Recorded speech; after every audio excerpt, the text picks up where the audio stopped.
La pause, votre rendez-vous bonheur à midi. Nous sommes le lundi et commence ainsi une nouvelle semaine. Un petit clin d'œil à nos amis musulmans qui sont toujours en plein jeûne et un petit coucou également à tous les chrétiens catholiques qui continuent leur carême. J'espère que vous avez passé un bon week-end, que vous avez aussi bien fait cette célébration des droits des femmes en vous rappelant l'essentiel et qu'aujourd'hui, avec une nouvelle semaine qui commence, vous avez de belles perspectives pour pouvoir la terminer en atteignant les objectifs. Merci de nous retrouver dans la pause et c'est parti pour le générique.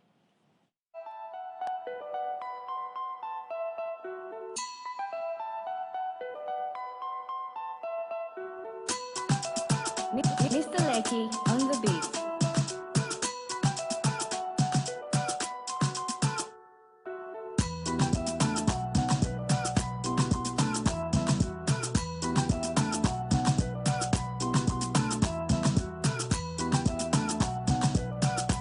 La pause, votre rendez-vous bonheur à midi.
Mr.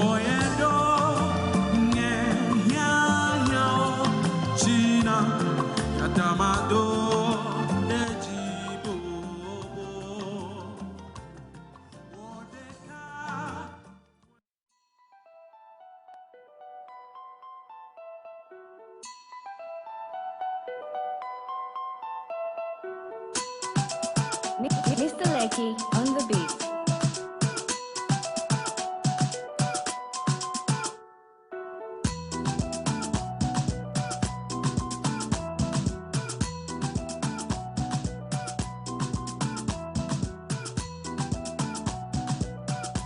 La pause, votre rendez-vous bonheur à midi.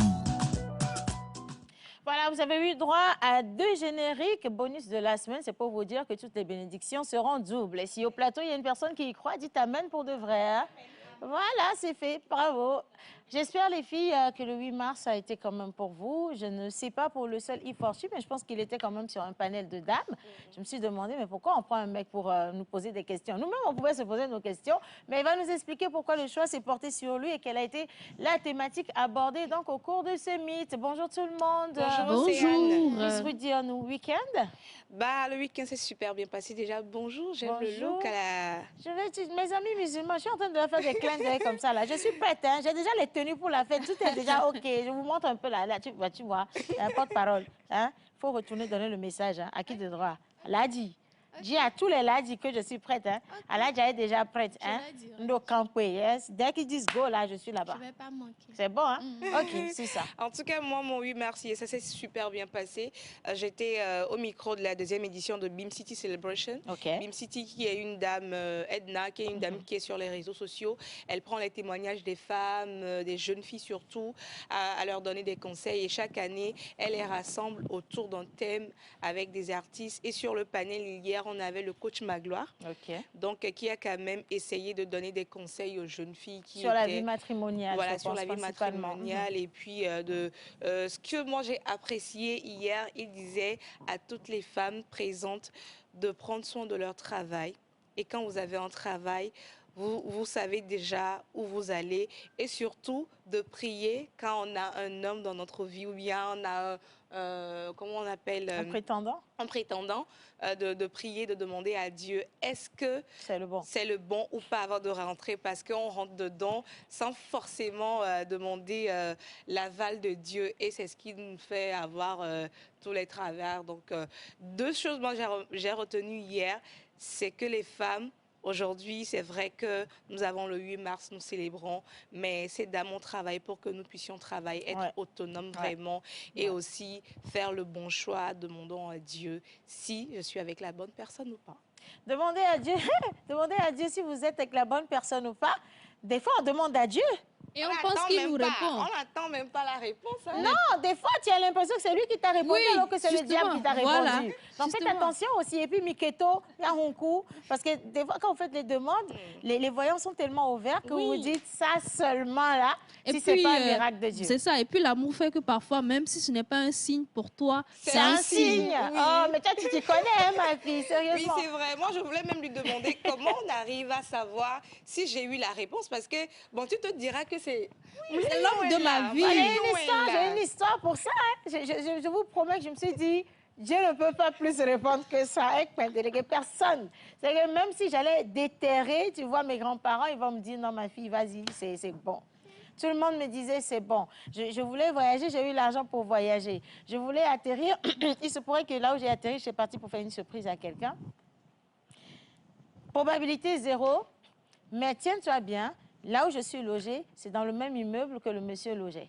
Oh là là. Tu vois? Et je ne savais même pas qu'il habitait... En fait, je ne connaissais même pas les quartiers. Donc, pour moi, je suis tombée. J'ai dit, ah, je suis venue faire une surprise à quelqu'un. Est-ce que vous pouvez me loger et tout? On m'a trouvé l'appartement, j'ai aimé.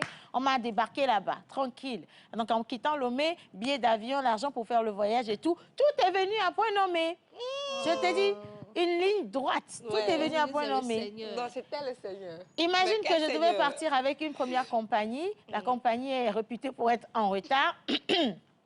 À 23h36, c'est un agent de la compagnie qui m'appelle pour me dire, Madame Ossian, vous voyagez demain, mais nous aurons des vols en retard, donc on vous a replacé sur une autre compagnie. À combien de personnes ont fait ça ici au Togo? Oh là là. Non, mais je voyais, tu sais, j'ai dit, le voyant est plus que vert. Ça, même là, regarde, les feux sont explosés. Je peux partir, tu vois. Donc, j'arrive à l'aéroport, agoraphobe que je suis. Je ne sais pas voyager seule. Je ne sais vraiment pas voyager seule. Donc, j'arrive à l'aéroport. Je vois ma Béatrice à Lovor. Elle dit, moi aussi, je vais à la même destination. J'ai dit, hé, Seigneur, oh, le signe là est tellement clair. Non, maintenant, là, je sais que je m'en vais vers l'homme de ma vie. Le goumet que j'ai ramené à Lomé ici, vous parlez de quoi? Un goumet lourd, hein. C'est dans le goumet là que j'ai failli faire accident. Depuis, je te parle, tu comprends pas, ma fille. Donc, attention. Attention. Les voyants, quand vous priez, sachez que là où il y a Dieu, il y a le diable. Non, parlez fort. Là où il y a Dieu, il y a le diable. Voilà. Donc, des fois, vous envoyez le message à Dieu, le temps pour Dieu d'intercepter, le diable est passé par là.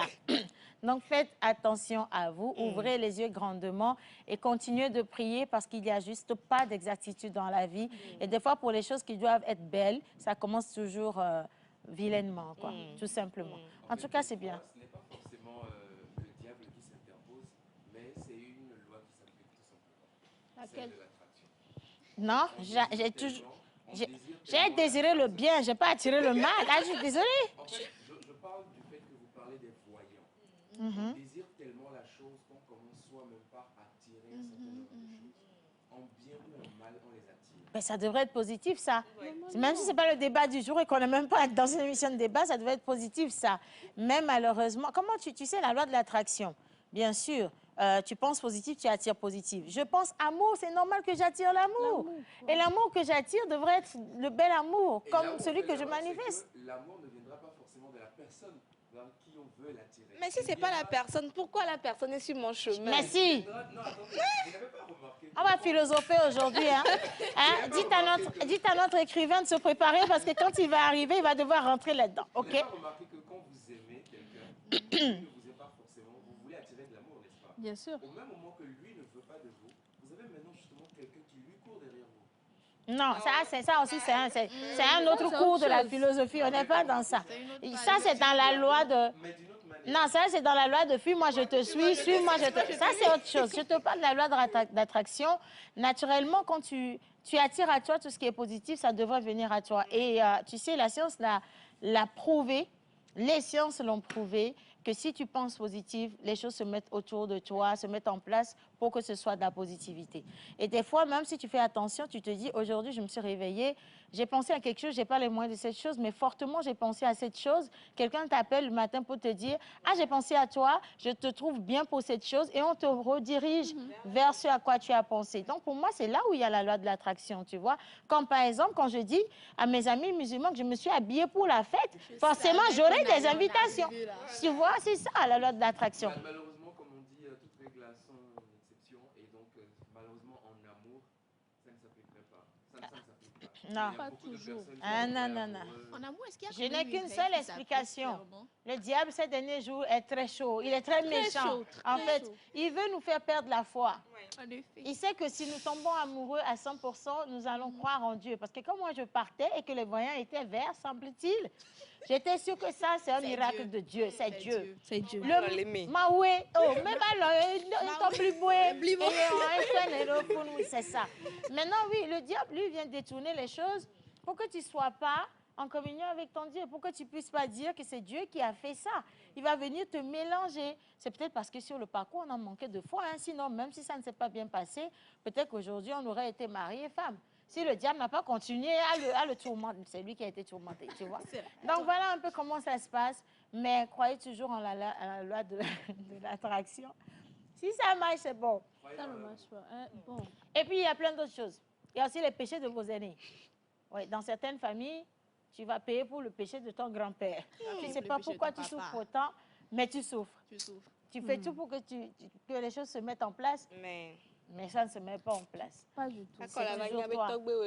Ah. Des fois, c'est Dieu lui-même qui veut te préserver. Des fois, c'est Dieu. Mais si Dieu veut me Préserver de préserver, quoi? Mais pourquoi il le met sur mon chemin? Pourquoi il m'emmène là-bas? Pourquoi il le met sur mon chemin? Et puis, il ne faut pas parler au nom de Dieu ici. Laissez-le tranquille. Parce que Dieu, il est amour, il est miséricorde. S'il veut te préserver, direct, qu'est-ce qu'il fait? Il te cover, il te put at the right place. Pas fait un touch. Why are you tempting me? Look out. Ah, oui, Mouriel a tenté, Mouriel. Pas du tout. Oui, c'est lui qui... Tu me fais pas confiance. Ben voilà, c'est lui qui constitue ma force. Il sait que s'il me met quelque part, j'aurais du mal à tenir ou ne pas tenir. Mais pourtant, je l'ai prié, j'ai dit, Père, étant être de chair que je suis, étant être de chair que je suis, fais-moi grâce de me protéger et de protéger mon corps. Comme on le dit, enlève-moi de toute tentation. C'est ça. C'est ça. C'est un moment où je dis, Père, enlève-moi des tentations, même que la semaine là, même là. Tu es tenté. Bon, bref, je ne veux pas faire de débat aujourd'hui. Alors, qu'est-ce que tu as fait du week-end, Grâce?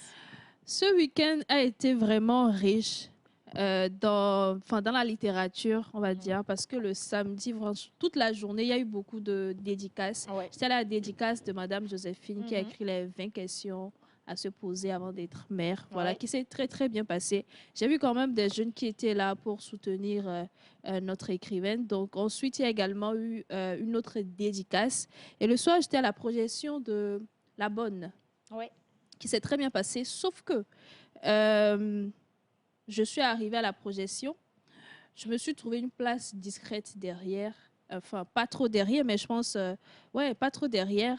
Il y a l'hôtesse qui est venue me voir, madame, s'il vous plaît. Il y a un couple qui est arrivé qui ne veut pas se séparer. Donc, s'il vous plaît, est-ce que vous pouvez aller derrière? Non, pardon. Et toi, tu étais seule.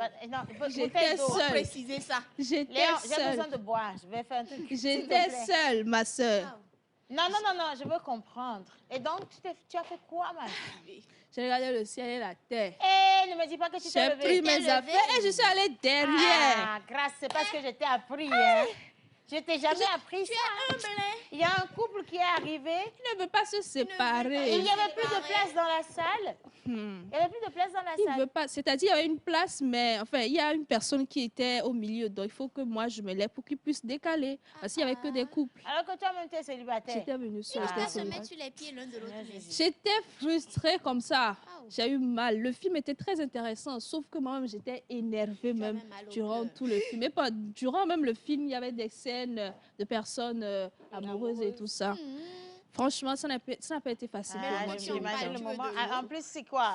On parle de la célébration du 8 mars, des droits des femmes. Tu es femme solitaire, voilà, seule, dans la nuit noire, et puis on vient te faire un sale coup comme ça. Tu vois? C'est pas possible. T'as souffert, ma fille, je suis désolée. J'ai souffert, mais en tout cas, je suis vivante. C'est le plus important. Donc, ça va. Ok, au moins quelque chose qui a marqué ton 8 mars. Tu ne vas pas oublier cette célébration. Oui. Bibi, avec ton foulard noir. Bibi, 8 mars pour toi. 8 mars pour moi. Elle disait ce matin à 10h qu'elle avait le vertige. Je ne sais pas si elle va te dire. L'accumulation des vertiges de la semaine. En fait, j'ai l'impression que Bino, là, il s'oublie tout le temps. La dernière fois, il y avait Mr. Eugène qui avait un cocktail en main. Demande à Mr. Eugène. Nam. Je vous remercie. Nam. Donc, mon 8 mars. Oui, c'est bon. Un cocktail, c'est bon. J'ai emmené Bino là en tournage. Maman, 8 mars. Ce week-end, j'étais... J'ai emmené Bino là en tournage. Bonjour, Biscuit, chers téléspectateurs. Fanta, c'est bon. Ce week-end... Champagne. Champagne, on a tendu la coupe comme ça. Et, madame, vous prenez. Bino là dit oui, donne. C'est Rock qui dit, Bino là, tu n'es plus en carême. Elle dit, ah, excusez-moi. Bibi, champagne, hein? Champagne. Donc, imagine, doublement choquée. Déjà, maman, elle est musulmane. Bibi, ton 8 mars. Comment ça, mon 8 mars? Il ne peut pas me défendre d'abord. Non, ne te défends pas. Je peux tout expliquer là. Il n'y a pas de problème. Je peux expliquer. En fait, tu vas t'enfoncer. Bon, mon 8 mars. Bonjour à vous. Bonjour. Merci d'avoir exposé mon secret en direct. Il y en a d'autres, hein? Oh, oui, donc mon 8 mars. Ok. C'est mieux. Ce week-end a plutôt été très intéressant pour moi. Déjà, je suis restée à la maison une bonne partie du samedi. Et le samedi soir, j'étais au 2 février pour la Woman Night. Ok. Oui, pour la Woman Night. J'ai vu quand même que c'était une radieuse cérémonie. Très belle ambiance depuis le tapis rouge jusqu'à la salle elle-même, avec une super prestation de Centrinos. Et Yemi Alade. Il y avait Yemi Alade aussi, il y avait Pierrette Adam. C'était très intéressant. Il y avait beaucoup de rire, beaucoup de joie, beaucoup de femmes inspirantes, des échanges et des distinctions honorifiques. Également pour Olivier Yassé, Oui, qui était là aussi, avec sa sœur. Qui était là avec sa sœur Frédéric également. Donc, moi, j'ai trouvé la soirée très belle, très riche.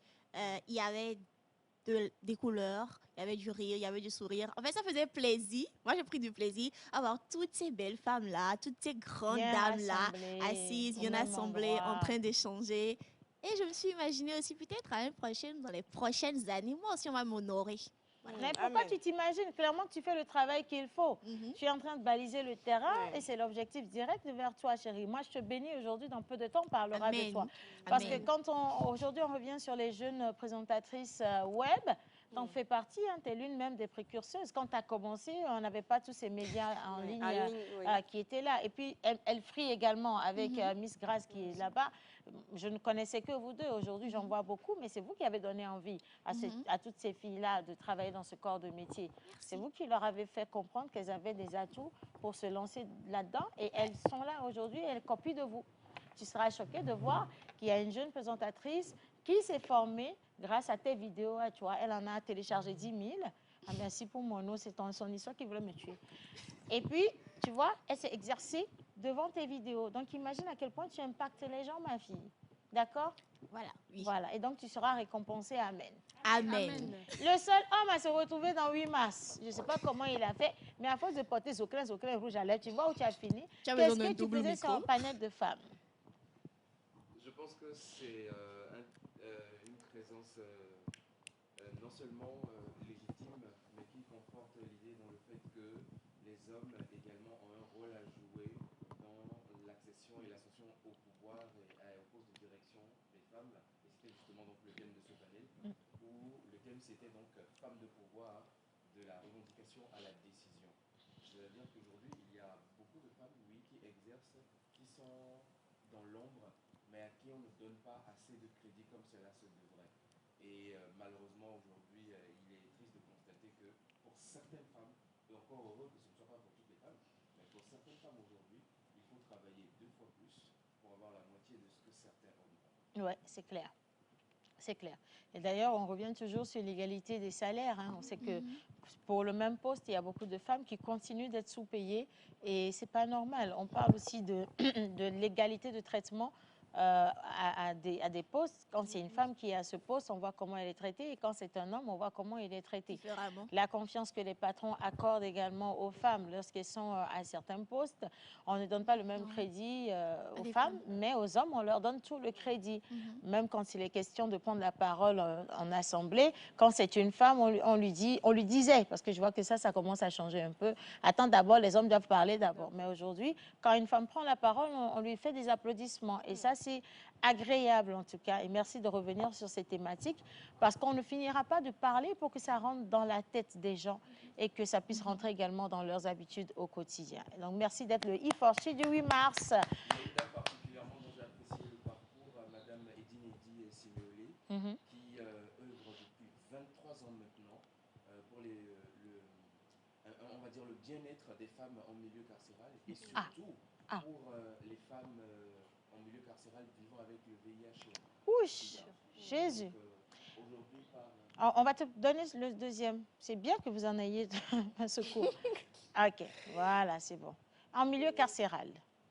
Exactement. Et donc, de par son action et par justement aussi l'implémentation de plusieurs mécanismes par le gouvernement aujourd'hui, il y a par exemple une cellule médicale de suivi de médecins dédiés donc en milieu carcéral pour ces femmes-là vivant avec le VIH/SIDA et aussi pour l'hépatite B également en milieu carcéral qui est extrêmement contagieuse par les fluides corporels, la salive, la sueur. Et donc elle continue d'ailleurs d'œuvrer énormément et c'est justement ce genre d'action aujourd'hui dont toute cette nation a besoin pour... voilà. Ça reste salutaire et bravo. Bravo de faire ou de porter tous ces profils à la connaissance des uns et des autres. Voilà. Alors, pour la première partie, nous allons revenir sur l'actualité sportive en espérant trouver des femmes qui impactent également dans ce domaine parce qu'on sait que le sport, ce n'est pas forcément pour nous les dames, mais aujourd'hui, nous réussissons toujours à courir mieux que les hommes. Effectivement. Surtout face aux difficultés. Et puis, on va enchaîner avec la littérature, avec Miss Grace et notre invitée qui justement est revenue sur le parcours parcours, la belle histoire de notre diva Bella Bello. Mais aujourd'hui, vous allez découvrir que cette parfaite fiction a de quoi être assez intéressant, assez glamour, assez subtil également. Déjà en partant de l'originalité de l'écrivain, au style de livre, au style d'écrit qu'on retrouve dans son ouvrage. Et puis, avec toi, on va parler santé et s'occuper d'une maladie qui n'est pas loin de toi, en fait. En effet, ce matin, il n'était même pas encore 10 heures. Je sentais le vertige. Quand je suis arrivée, je me suis couchée. Le vertige n'a rien à voir avec l'asthme. C'est... On va parler d'asthme, Bibi. Le vertige par rapport à la faim, ça n'a rien à voir avec l'asthme, ma fille. Oui, ça peut facilement défier à tout moment. Ah, ok. C'est juste que Dieu nous en préserve. Ok, on me demande de te dire de juste repousser. Non, j'ai repoussé le micro au milieu. Merci beaucoup, ma fille. Bien. Allez, alors place maintenant aux informations sportives avec Miss Ruth Dionou. Mais avant ça, quand même, Mister Eugène revient avec une toute nouvelle rubrique. On parle des innovations du gouvernement. Exactement, les innovations et les avancées du gouvernement, ce qui permettent aujourd'hui au Togo d'être positionné comme en tout cas l'un des pays exemplaires de la sous-région sur plusieurs thématiques et politiques.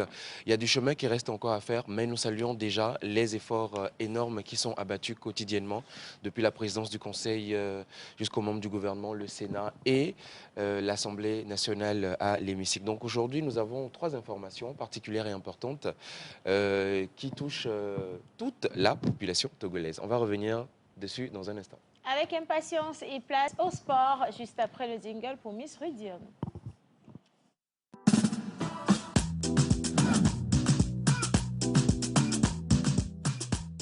La pause, votre rendez-vous bonheur à midi.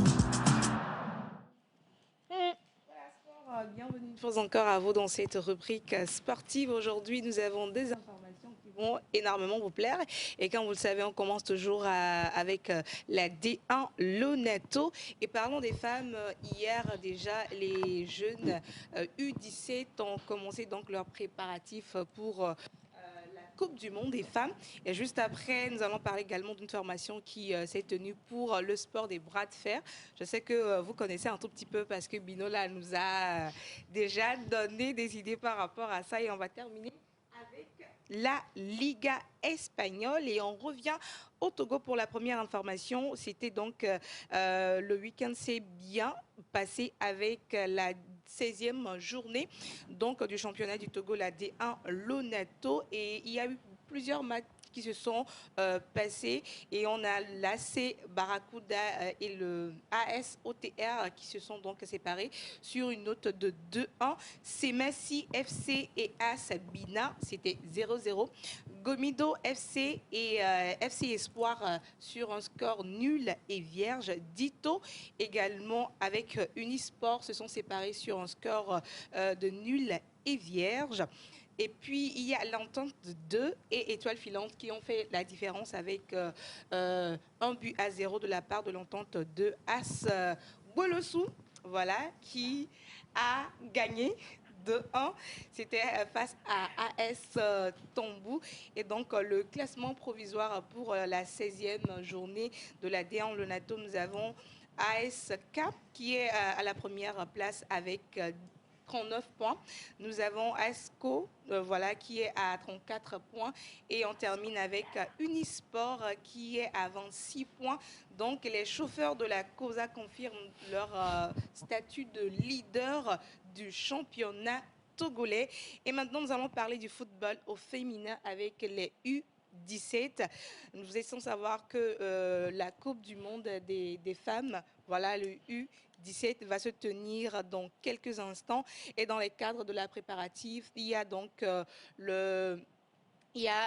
voilà, la Fédération togolaise de football qui a convoqué 30 joueuses pour un stage interne à Lomé qui se tient du 8 au 18 mars 2026 ici.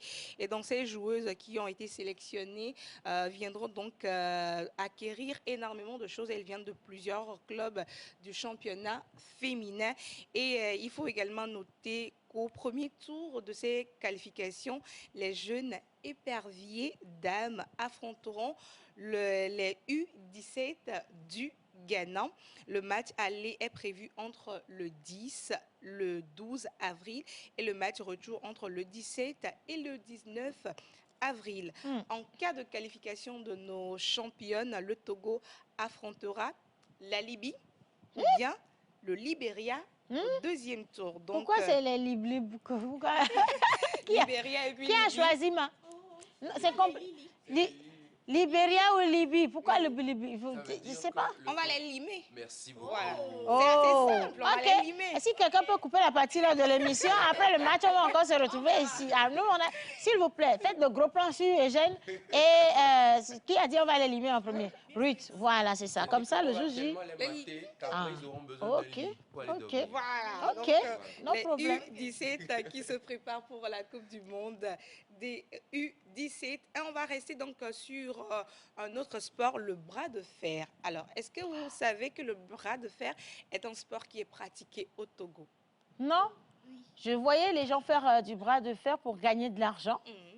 Ils faisaient ça en défi, mais je ne savais pas que c'était carrément une discipline autorisée, validée, pratiquée au Togo, avec des compétitions. Oui, avec des compétitions. J'aurais bien aimé voir ça. Pour ceux qui se disent, ouais, c'est la bonne maintenant, mais non, la vie, on va faire bras de fer, non?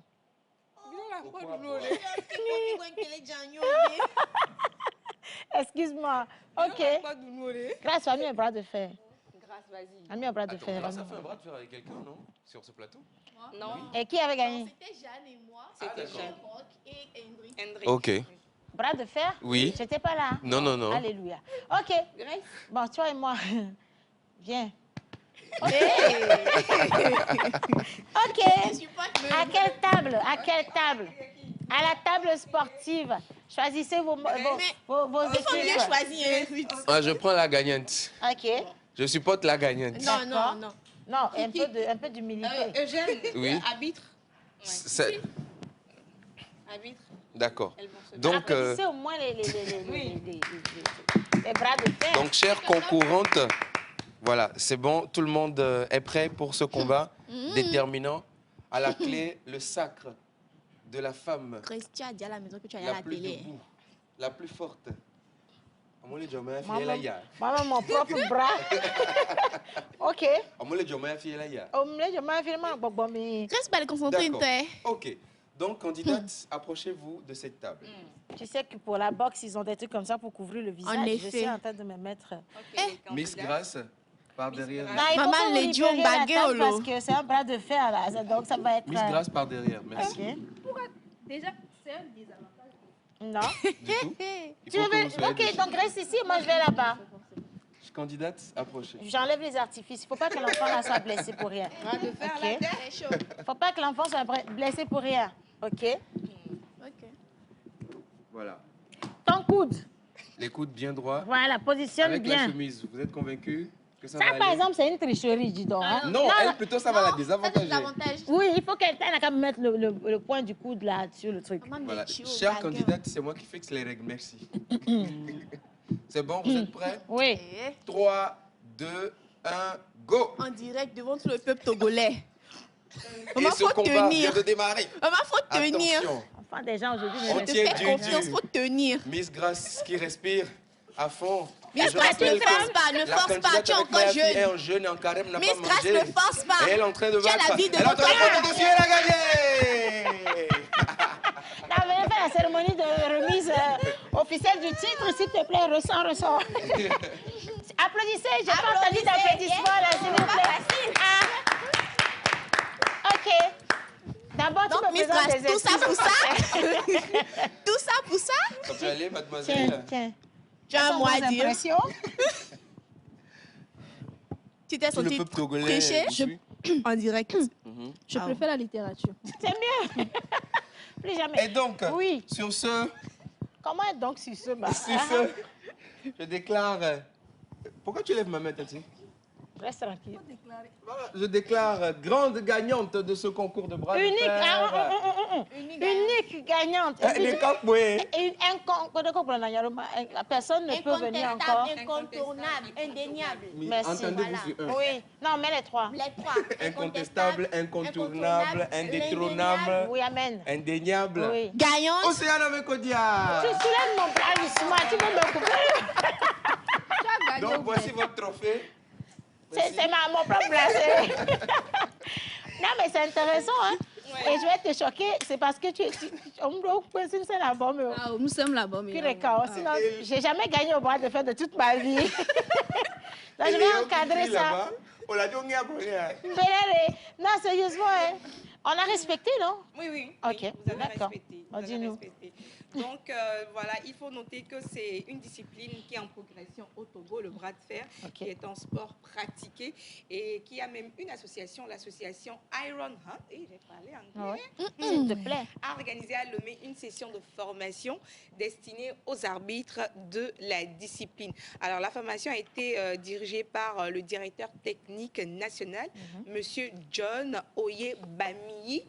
Donc, cette initiative, voilà, vise à renforcer les compétences des officiels avant le tournoi qualificatif national prévu le 15 mars au stade Omnisport de Lomé en prélude au championnat d'Afrique qui se tiendra au Ghana. Donc, il faut noter que le 15 mars au stade Omnisport de Lomé, il y aura donc un tournoi de qualificatif. Si vous pensez que vous êtes assez fort, de qualification, voilà, pour pouvoir représenter le Togo au championnat d'Afrique qui se tiendra au Ghana le 15 mars. Prenez rendez-vous au stade Omnisport de Lomé. Je pense qu'on peut envoyer Océane. On peut m'envoyer. Championnat d'Afrique. Ah, pardon, non, j'ai pas compris. Championnat de la pause. Les personnes en rayure, là, c'est l'équipe. Non, ce sont les arbitres qui ont été formés. Parce qu'il y a les qualificatifs qui arrivent le 15 mars prochain, donc au stade Omnisport de Lomé. Donc, on doit sélectionner ceux qui vont représenter le Togo au championnat d'Afrique qui se tiendra au Ghana cette année. Non, moi, ma seule question, si les arbitres, même en gros bras comme ça, les candidats là-bas, là, ils auront quel genre de bras? Et pourquoi vous voulez envoyer Océane? C'est la graisse. C'est la graisse.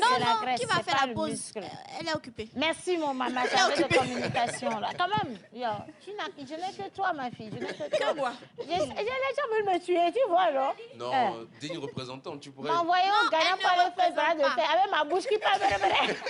Au championnat féminin. Voilà, championnat féminin. Tu veux qu'on me termine là-bas? Non, je vais rester au Togo, je vais continuer l'émission pour vous, s'il vous plaît. Voilà, donc c'était un peu les informations ici au Togo et on va terminer en Espagne, direction l'Europe. Alors, il faut savoir que la bataille pour le titre de champion d'Espagne, qui est donc la Liga, se joue toujours entre le FC Barcelone et le Real de Madrid. Alors, le vendredi, le Real s'est imposé 2-1 sur la pelouse du Celta de Vigo. Il faut savoir que ça a été une victoire qui, voilà, ils ont galéré avant d'avoir cette victoire. Le deuxième but qui vient donc de Federico Valverde a eu lieu à la dernière minute, voilà, qui a permis donc au Real Madrid de gagner. Et il y avait le premier but de Aurélien Tchouaméni, c'est ça? Les Madrid, c'est ça, c'est Aurélien. Voilà. Donc le samedi, le FC Barcelone, le champion en titre, n'a pas hésité à répondre avec un magnifique but que vous voyez là du jeune prodige, l'actuel meilleur joueur du monde. Il y a parti pris, hein. Il faut passer l'information, on va continuer. Moi, je ne comprends pas. L'information va continuer. Jeune prodige. Comment il a marqué. Ok, ils ont gagné. Continue. Merci, voilà. Tu vois, même la réalisation a coupé les images. 18 ans, il porte le numéro 10 du Barça que le Lionel Messi a porté également. Donc, il a marqué un magnifique but. Tu t'es dit qu'il n'y aura plus jamais de fin du mois dans la pause. Qui a marqué un magnifique but qui permet donc à son club, le FC Barcelone, de s'imposer 1-0 face à l'Athletic Club grâce à ce magnifique but. Et bon, le but est magnifique. Ok, c'est compris. Bravo. Vous allez assurer, merci beaucoup. Voilà, soyez bénis. On va inscrire le but au patrimoine mondial de l'UNESCO. Mais regardez quand même le but. On a vu le magnifique but. Un magnifique but. D'un jeune de 18 ans. S'il vous plaît, oui, on a tout compris. Il s'appelle Yamal. Tout le monde est à Lomé ici. Yamal, il a 100 millions, bien 5 milliards là. Tu es en train de... Soit. Ça finit magnifique. Donc, pour finir avec... Je ne sais même pas à qui j'ai parlé. J'ai quelque chose dans la gorge depuis tout à l'heure. C'est un chat. Non, ça, c'est pas un chat, ça, c'est un bœuf, ça. OK. Alors, pour le classement, le FC Barcelone est donc en première place du classement avec 67 points. En deuxième position, le Real Madrid avec 63 points. L'Atlético de Madrid, 54 points. Villarreal, 54 points. Et Real Betis qui garde la 5e place avec 43 points. Donc, le Barça qui conserve bien même la tête du championnat avec 4 points d'avance sur le Real Madrid. C'était donc un tout petit peu les informations sportives pour vous aujourd'hui. Vraiment, voilà. Hein, que Dieu te bénisse. Visca Barça. Oui, c'est ça. Merci beaucoup à toi, en tout cas. Rapidement, un petit clin d'œil aux téléspectateurs. Est-ce qu'on peut les ovationner? Ils sont toujours au rendez-vous, les gars. Et nous sommes avec Françoise qui souffle une bougie de plus aujourd'hui depuis Sautoubois. Elle vous souhaite une très bonne semaine, pleine d'énergie. Et elle le dit très bien, vous êtes invitée à partager sa fête. Hein. Merci beaucoup, Merci Princesse. Françoise. Le Sautoubois, là, soit. Qu'est-ce qu'elle prépare? Bon, on ne sait jamais. Quelque chose qu'elle va préparer, le temps pour toi d'arriver, c'est fini. Donc, c'est même pas la peine de chercher à ça. C'est terminé, il n'y a rien à dire en fait. Mais comment tu peux nous inviter? Tu es à Sautoubois, tu nous invites à Lomé. Aujourd'hui, c'est la fête, c'est aujourd'hui. Mais maman, le numéro est toujours ouvert. Oui, exactement. C'est là où je voulais en venir. Je ne sais pas pourquoi ils sont pressés. Je voulais vous expliquer. Nous pouvons fêter en communion avec vous. Voilà, c'est ça. Et nous savons prier, d'ailleurs. Il faut juste nous envoyer un petit miss, vite fait. Et nous prions ici. Nous fêtons ici. Et vous fêtez là-bas. Donc, comment on dit quand on fait deux choses au même endroit, au truc là? Concomitamment. Voilà, le gros mot. C'est pour votre plaisir. Bonjour à tous. Bonjour. De toute façon, dans Miss Grace a tapé sa poitrine. Je me suis dit, hein, cette fille-là est capable de quelque chose. Ah, c'est zéro pointé. Hein. Tu vois. Faut laisser. Le bruit n'est pas bon. Le bruit, parfois, c'est pas bon. Du tout. Bah, voilà. Maréchal Salifou. Dans ses yeux. Elle est encore triste. Parce que j'ai mal dans mes veines. C'est pas humilité, hein, c'est chagrin. Alors, il y a Maréchal qui demande si Miss Ruth est barcelonaise. Regardez ça ne se voit pas. Ça se sent pas. Ça ne se sent pas. Le FC Barcelone. C'est moi, j'ai lu ton message. Attends, je vais encore lire. Allez, bonjour à tous. Bonjour. J'espère que vous allez bien. Tata Océane, vous êtes très belle ce soir. Hein? Non, on est encore matin. Ça, c'est carrément... Je suis sûre que c'est amusant. Attendez. C'est Consolita qui vous écrit. Consolita depuis... Tu n'es pas en carême pourtant. Bien carême Peut-être qu'elle est catholique. Les catholiques, ça joue à ce point. On est à 11h43 et il reste encore avant d'atteindre 15h, avant d'aller à 18h. Chez toi. Hein? Tout va bien?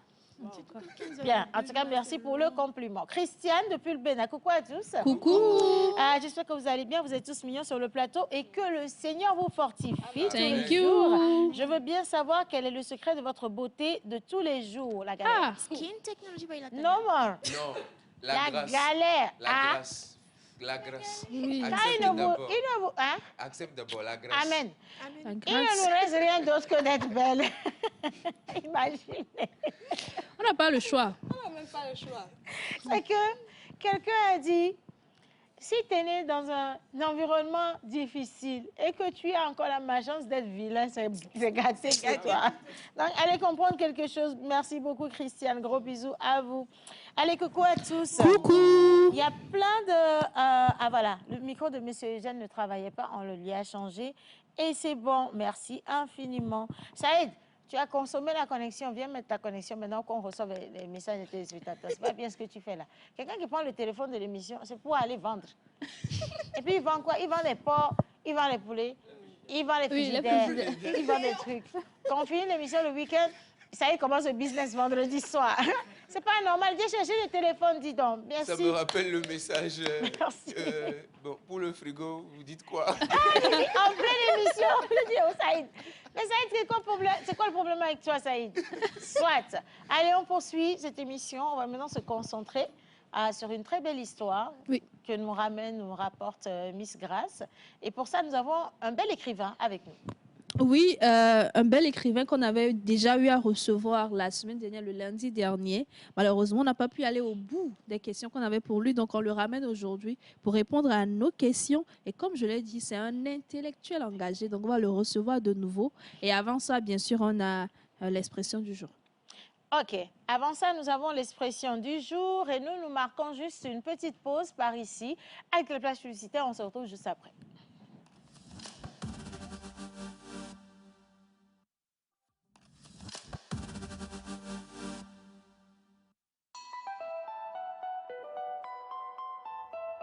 Avez-vous besoin d'une pause qui inspire, d'un moment qui vous informe, qui vous divertit ou qui vous connecte? Du lundi au vendredi à 11 h, retrouvez la pause, votre rendez-vous quotidien sur la télévision togolaise.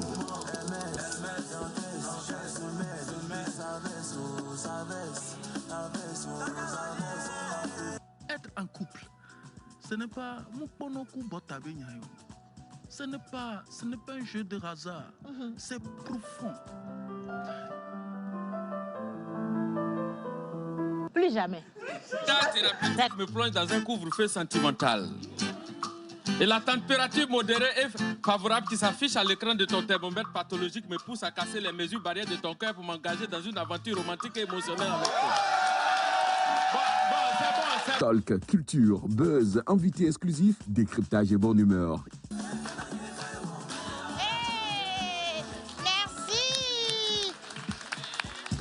La pause, c'est du lundi au vendredi à 11 h, uniquement sur la télévision togolaise, présentée par Océana Mekodia et toute son équipe.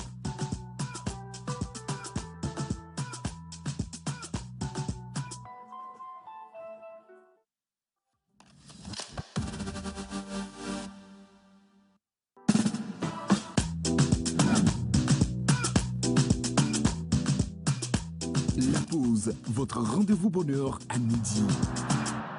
Voilà, nous nous tenons donc debout pour accueillir notre écrivain. Il était déjà passé dans cette émission le lundi dernier. Suite et fin, donc pour cette belle aventure. Oui, nous recevons ici Monsieur Kodjo Agbemele, l'intellectuel engagé. L'intellectuel engagé pour nous en musique. On va voir s'il y a des intellectuels engagés parmi vous. Monsieur Kodjo, comment ça va? Voilà, je vous installe ici. Bonjour. Quelqu'un est parti avec le micro d'ici? Binola. Voilà, ça c'est pour vous. Perfecto. Intellectuel engagé. Qu'est-ce que tu définis par intellectuel engagé? Parce qu'on se sent mal. Je vois, tu as mis la barre très haute. Nous autres sommes quel genre d'intellectuel? Voilà. On veut bien savoir. Non, mais je pense que j'ai eu à découvrir un peu son parcours, à lire sa biographie. Et elle est très riche.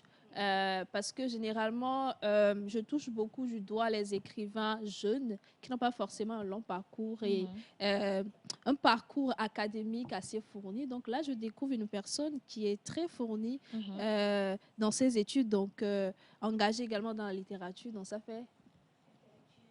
Engagé. Merci. D'accord. Bonjour, Monsieur Kodjo Agbemele, vous allez bien? Bien, merci. Bonjour tout le monde. Bonjour, Monsieur Kodjo. Merci pour votre aimable invitation, encore une fois. Un plaisir. Un plaisir. Avant d'y aller, on va d'abord partir, comme d'habitude, pour l'expression du jour. Et on va afficher une phrase à l'écran. Et vous me direz l'erreur dans cette phrase. Phrase à l'écran et choisir, vous trouvez l'erreur. Je pensais qu'il était fâché, mais en fait, il était juste fatigué. Je pensais qu'il était fâché. Je suis sûre qu'aujourd'hui, vous allez fausser. En fait... Toi, tu as trouvé déjà. Il était juste... Moi aussi, je pense avoir trouvé. Bon, je vais d'abord écouter. Non, pourquoi? Écoute pour les jeunes. Dis donc, Eugène, c'est lui qui a fait les hautes études parmi nous. En fait, avec eux. OK. Mais pourquoi on commence par les jeunes? Forcément, il va trouver. Non, pas toujours. Hein, pas toujours. C'est en fait avec eux, c'est ce que je voulais dire. Mais la seule chose qui m'a fait mal, c'est que Ruth, vous n'avez pas considéré Ruth en fait dans cette histoire. Je pense que vu que je l'arrivais, je faisais comme ça, je ne le voyais pas de loin. Elle s'est dit en même temps, c'est pas la peine. C'est pas la peine. OK, alors je pensais qu'il était fâché. En fait, il était juste fatigué. Donc lui, il a dit qu'il y a eux à la fin de fête. Binola, Tu es d'accord avec ça? Oui, c'est ça. J'ai fait la même remarque. Bien sûr. Donc, il s'agit de fait. L'erreur ici... Tu le vois toujours pas? Toujours pas, hein? Ici, il y a en fait. Donc, l'erreur ici, en fait, ne s'écrit pas avec le E. Ça s'écrit sans le E. Donc, en fait, voilà comment est-ce que ça s'écrit. Parce que généralement, les gens font cette erreur-là de dire en fait et de mettre E et de confondre avec, par exemple, fait, qui est son féminin qui est faite. Quand on dit la tarte est faite. Là, par contre, il y a E. Mais quand on dit ici, en fait, ça désigne déjà une réalité, à vrai dire. Donc là, il n'y a plus de E à la fin. Donc attention. Ce week-end, j'ai eu quand même une étude de cas, si tu veux, ou bien une application. Quelqu'un a dit au jour d'aujourd'hui. Non, laisse. Mais comme c'était une discussion un peu houleuse, je n'ai pas eu le courage de le corriger. Je me suis dit, ouais, j'ai fait moi. Attends, moi, que le wajre, quoi. Moi, que le wajre. Bon dimanche. Oui, les gens on dit la dimanche. Les gens le disent tout le temps. Bon dimanche. Bon dimanche, tout le temps. On reviendra sur eux dans nos prochaines éditions. Mais je voulais dire élection. Mais maintenant, écoute, la personne dit, au jour d'aujourd'hui, il y a comme la signe, et là, on m'a l'homme, c'est tout péné, ne va me parce que je m'en pompe à dire, là.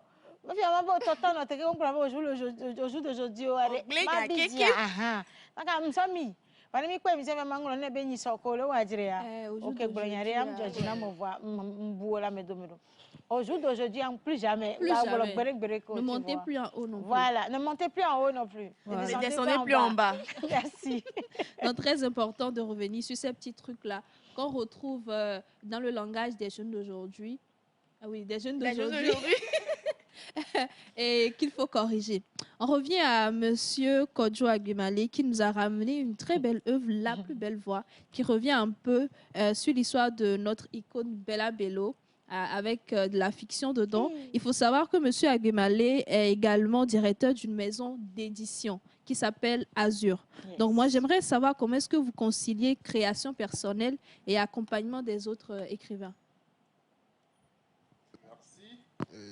Monsieur Agumale, pas Agumale, Agumale, je suis en vie.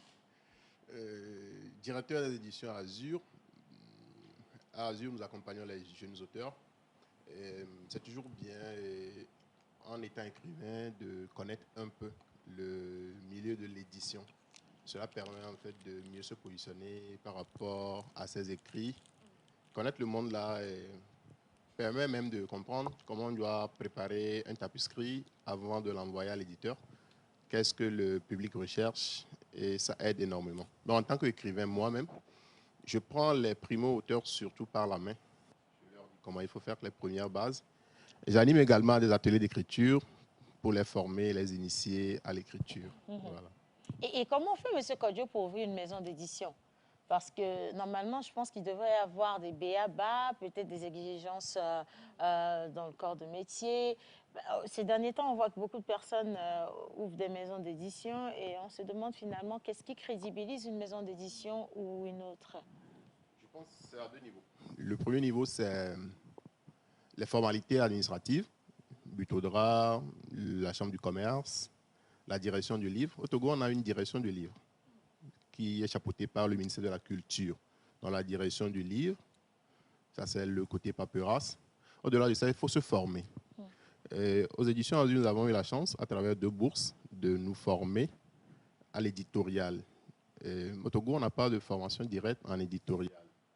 Sur 2 espaces, dans les universités, il y a des gens qui s'inscrivent déjà en première année dans les métiers d'édition. Et ça leur permet de savoir comment ça marche. Moi géographe plein, j'ai pu quand même me former dans l'éditorial à travers 2 bourses au Cameroun et puis en France, afin de m'ajuster, renforcer ou défaire mes pratiques, afin de mieux me positionner sur le marché du Togo et challenger peut-être l'Afrique et le monde. Et je pense que vous avez très bien fait par contre, parce qu'on a vraiment besoin de professionnalisme dans le domaine. Et maintenant, qu'est-ce qui emmène une maison d'édition à choisir d'éditer un livre ou non? Parce qu'on a vu aussi plein de livres édités ces derniers jours et je vous promets qu'en termes de contenu et de qualité, c'est... non, je ne voulais pas dire le mot en fait, mais c'est compliqué, voilà, on va dire ça comme ça, c'est difficile. Alors, le premier élément, peut-être c'est l'histoire. Au départ, quand j'étais jeune écrivain, je dis ce qui fait un bon livre, c'est deux choses, l'histoire et l'écriture. L'histoire et l'écriture, on vous apporte un projet, vous voyez une histoire intéressante. Et puis, quand cette histoire est rendue dans une écriture assez fluide, voilà, ça vous prend et vous voulez aider l'auteur à porter sa voix au monde. Voilà. Mais au-delà de ça, avec ce que j'ai un peu comme maturité, au-delà de l'histoire de l'écriture, il faut communiquer de la sensibilité, de l'émotion à celui qui vous lit. Voilà. Un bon ouvrage doit toucher le lecteur. Sensibilité, émotion à la personne qui doit lire. Et du coup, qu'est-ce que vous... comment je vais dire? Enfin, je ne sais pas si concrètement, je pourrais avoir les mots. On cherche de la sensibilité, on cherche de l'émotion auprès de la personne qui doit lire. Mais au même moment, quand quelqu'un vient vers vous, la personne peut ne pas rédiger dans le style sentimental. Il y en a qui font des manuscrits. Ça peut être par exemple dans le domaine de la géographie. Est-ce que même en rédigeant dans un domaine aussi technique, on est obligé de mettre de la sensibilité? Non, c'est différent. La sensibilité, c'est dans la littérature. Dans le domaine de la géographie, ce qu'on propose, c'est un ouvrage scientifique. Là, il y a des clauses et il y a des cases à cocher quand on est dans le domaine scientifique qui nous permet de voir si l'ouvrage adhère un peu aux critères d'un ouvrage scientifique ou pas. Mais dans la littérature, c'est vrai, on peut raconter une histoire. Mais avec l'évolution, avec ce que moi j'ai comme maturité dans le domaine, on ne va pas raconter une histoire plate. Il faut qu'il y ait du relief, il faut qu'il y ait de la sensibilité. Quand le personnage pleure, le lecteur doit pleurer, par exemple. Donc quand un auteur arrive à ce niveau-là, il propose de bons ouvrages. Voilà. L'éditeur, il est là. L'éditeur, il cherche des tapisseries, il cherche de bons ouvrages. Il est là, il cherche de bons ouvrages. Donc il attend la pépite. Et quand il a la pépite en main, il n'hésite plus, il avance avec l'auteur. Voilà. C'est de la même manière où d'autres auteurs vous enverront leur projet, où vous leur dites, voilà, il faut continuer pas à travailler. Il faut continuer pas à travailler, il faut lire d'autres ouvrages, il faut lire les grands, continuer pas à travailler pour affermir sa plume. Voilà. Le premier secret, c'est lire, lire, lire. J'aimerais poser une question à l'invité. Alors, vous avez votre maison d'édition et tout ce qu'il y a, mais sur quelle base vous sélectionnez les ouvrages que vous éditez? Parce que vous parlez beaucoup de sensibilité et de tout ce qu'il y a. Je peux venir avec un livre à vouloir éditer et ça ne concorde pas forcément avec ce que vous voulez éditer chez vous, bien les valeurs que vous défendez peut-être. Est-ce que vous êtes de ceux-là qui peuvent tout éditer, il suffit juste que l'histoire soit belle, ou bien vous avez des critères chez vous? Surtout des exigences aussi. Oui, chaque maison a sa ligne éditoriale. Tant que le projet adhère à la ligne éditoriale de la maison d'édition, ça peut passer. Voilà. Et puis il y a aussi ce qu'on appelle donner sa chance à l'auteur. Moi, mon premier ouvrage, je l'ai édité en France. Après, ça a été réédité aux éditions Audi parce que ça revenait cher. Je dis merci à Audi pour m'avoir offert cette chance-là de me faire éditer premièrement. Voilà. Donc, mon premier ouvrage, c'était Interface, 2015. Aujourd'hui, ça fait 10 ans, 11 ans d'écriture. En termes de contenu, en termes d'audace, en termes d'écriture, ce n'est pas la même chose. Voilà. Donc, en tant qu'éditeur également, il faut offrir aux primos auteurs, aux jeunes auteurs, voilà, la chance d'un premier roman. Déjà, quand la personne intègre l'univers, à travers la participation qu'elle fait aux ateliers d'écriture, au rendez-vous littéraire, la personne s'affermit, la personne comprend davantage comment ça marche, et voilà. OK. On va toujours rester sur l'aspect édition parce que ça m'intéresse beaucoup. Vous êtes sûrement confronté à des difficultés avec les écrivains. Quelles ont été les réelles difficultés, les erreurs que font les écrivains? La plupart du temps. Après les questions de faute. Oui, voilà. Bon, avant d'aller en édition, il faut que le manuscrit soit vraiment prêt. Vous savez, les écrivains, ils sont pas patients. Genre, j'ai mon livre qui va sortir, on est impatient que ça sorte vraiment. C'est l'éditeur qui va éduquer l'auteur à la patience, qui va lui dire, voilà, il faut qu'on lise, ça prend du temps, le graphisme, la promo qui doit entourer ça. Le métier de l'édition même éduque l'éditeur à la patience. Vous savez, l'édition dépasse l'éditeur. Être éditeur, ce n'est pas vendre du gari. Là, on peut fermer demain. C'est porter des livres, c'est pour la postérité. L'édition dépasse l'éditeur. Ça veut dire que quand moi je ne suis plus là demain, l'affaire continue. Audi n'est plus là demain. Audi continue parce qu'il y a des ouvrages. Voilà, donc c'est assez grand comme ambition à porter. Voilà. Donc, ça demande beaucoup de valeurs humaines derrière, parce que vous avez cinquantaine, centaines d'auteurs, et il faut manager tous les auteurs, chaque auteur avec sa particularité. C'est beaucoup de choses. Pensez-vous qu'aujourd'hui, la littérature togolaise souffre d'un déficit de visibilité ou c'est plutôt un manque peut-être de talent quelque part? Alors, votre question me rappelle un peu un propos de ma mère qui me dit souvent, quand on te demande de choisir entre deux choses, il faut choisir la troisième.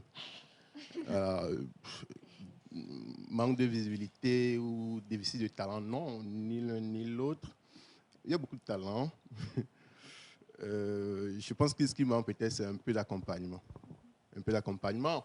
Parce qu'actuellement, au Togo, beaucoup d'ouvrages sont édités à compte d'auteur. Vous finissez votre projet d'écriture, vous financez encore la production de l'ouvrage. C'est un peu lourd à porter. Voilà.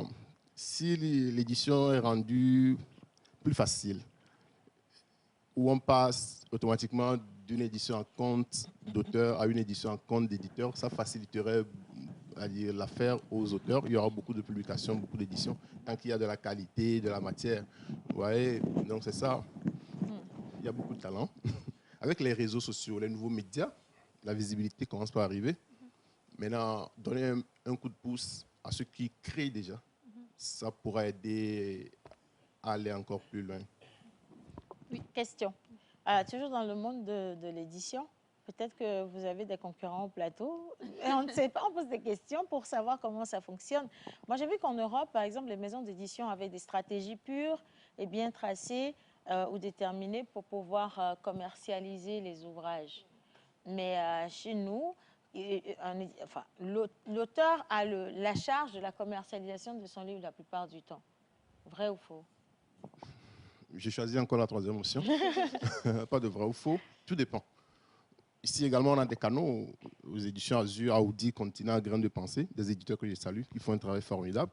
Il y a des canaux de distribution, il y a des réseaux de librairies qui facilitent la proximité du livre avec la population. Il y a des foires qui s'organisent, des tournées dans les écoles. Et actuellement, l'édition togolaise a atteint un seuil où on a nos ouvrages positionnés dans des rayons à Paris.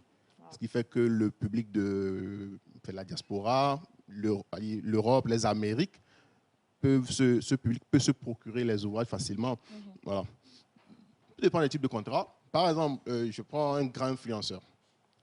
Il vient chez moi en édition. Voilà. Il est tellement connu, c'est pas 2 millions d'abonnés, très connu, qu'il a sorti son ouvrage. Je lui dis, bon, je vais t'accompagner un compte d'éditeur. Moi-même, l'éditeur, je mets le moyen. Il me dit non.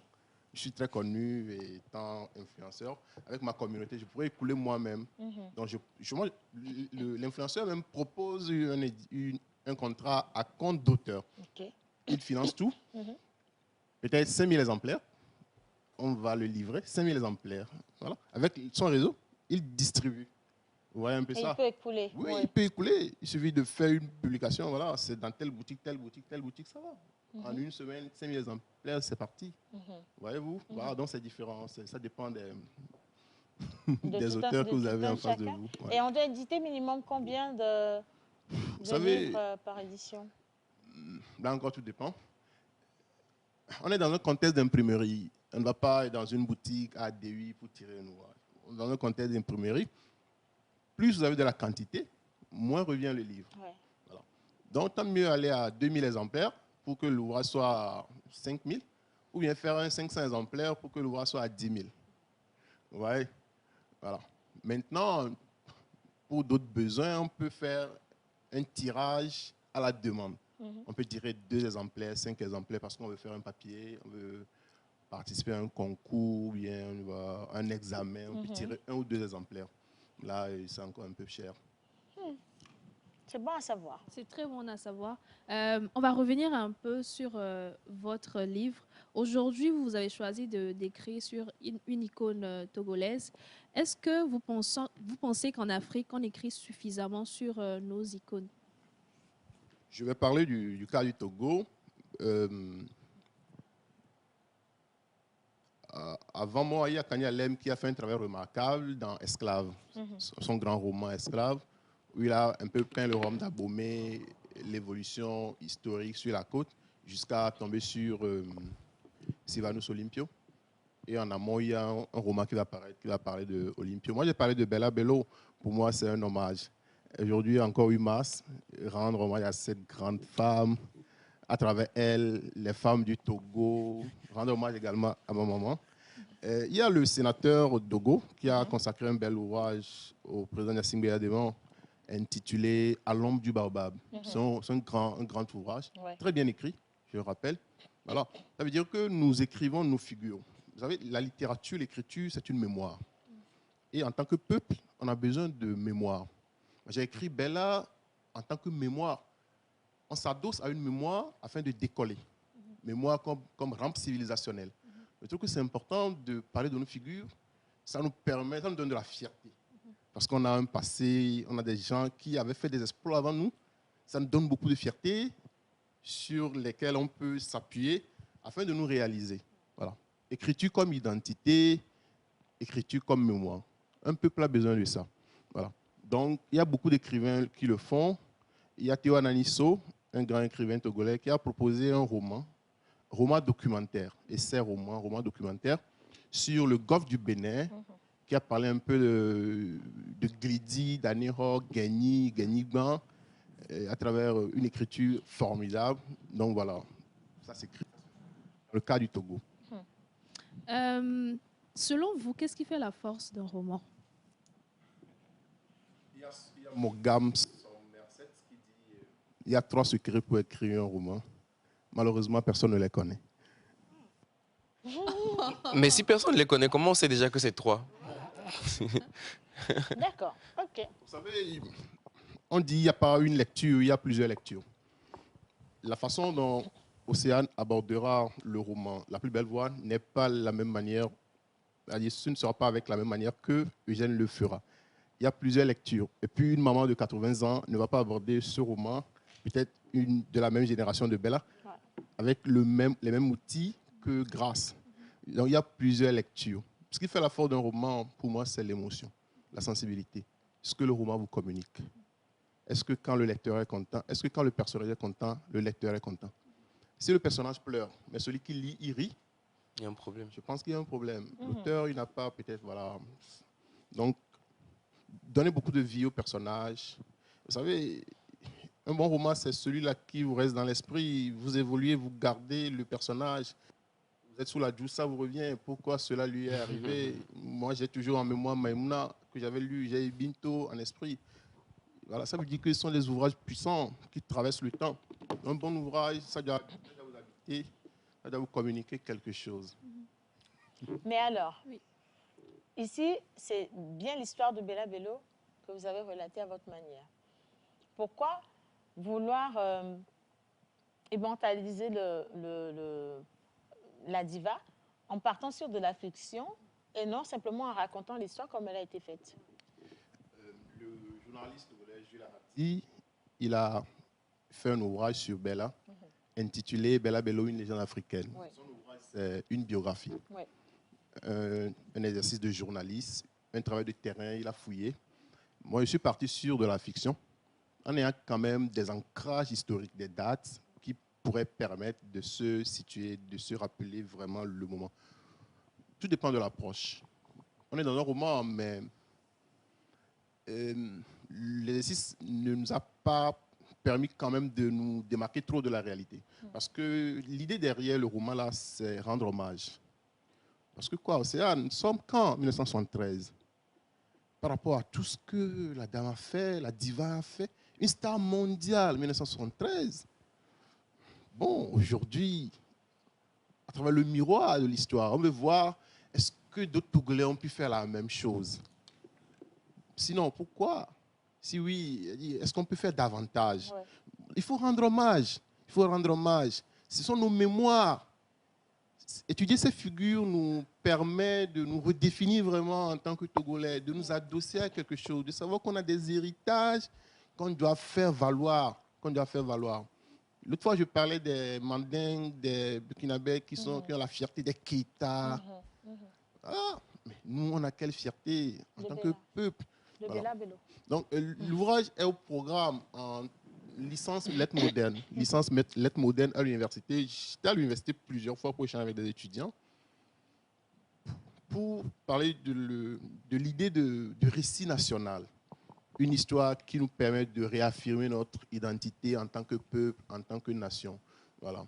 Donc, pour moi, c'est un honneur à Bella, un grand hommage à travers elle. Un hommage à toutes les femmes togolaises. Voilà, à travers l'histoire. Ces femmes qui bougent et que nous célébrons encore, que nous avions célébré hier à travers leurs droits.